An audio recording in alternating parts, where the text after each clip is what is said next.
Well, when the first movie came around, I just heard about it as the title. I mean, Kung Fu Panda, and that's all I heard, and I said, I want that. So that was the first time I actually requested. Usually I get assigned in my career, and that was the first time I said, please. And so I was one of the first people on the movie, the first one, and I was the head of story, and I also directed the opening 2D sequence on the first movie, and sort of oversaw some of the fight sequences. And that was really fun. And since that was 4.5 years of the first Panda, when the opportunity came up to do the directing for the second one, I said, sure, that'd be cool. Because I just wanted to keep going with it.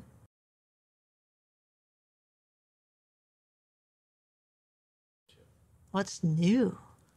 Well, we actually wanted to start off from the original and not lose anything good about it, but also keep building on what we learned off the first one. In the first Panda, Poe got to be the Dragon Warrior, and he got out of the noodle shop, and he developed a certain level of happiness in his life. And the second one, because we got to know him in the first one, we get to go deeper into his character and the rest of the five. We get to go to a larger scale adventure, and Poe gets to explore the limits of his ability and find out more about himself.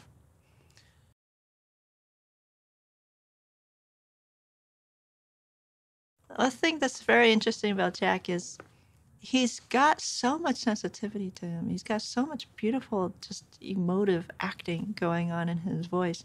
And when we get there in the studio, he often ad-libs a lot of stuff.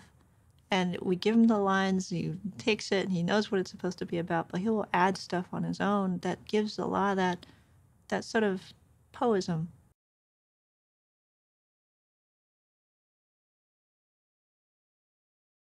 We wanted to go somewhere totally much more threatening in a way, where a villain that's more intellectual, smarter, devious, and having some skill, some threat that goes against everything that Poe has learned from the first film, which is becoming a kung fu master. He's going to have a means of trumping that. So the villain himself, Lord Shen, is at first a very sort of unimposing looking guy. He's a white peacock after all. It's not that much of a threat, but he is far faster. He's got weapons all over the place, and he's just really, really sinister and scary in his own way.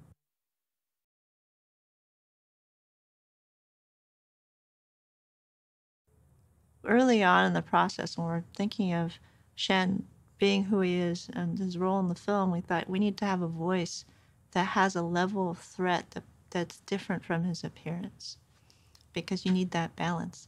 And Gary Oldman he has such threat. He could just ooze danger just reading just the simplest thing.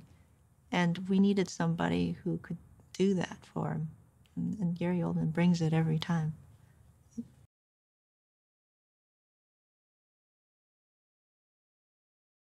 But being in China was amazing because you get a certain level of tactile knowledge of a place that you will never get off the internet or off a book or any sort of film that you watch as research material. And being there and actually feeling what the air feels like and the way the light hits certain building sides and tiles and tiny details, it was just again that level of just detail that just pushes the movie forward.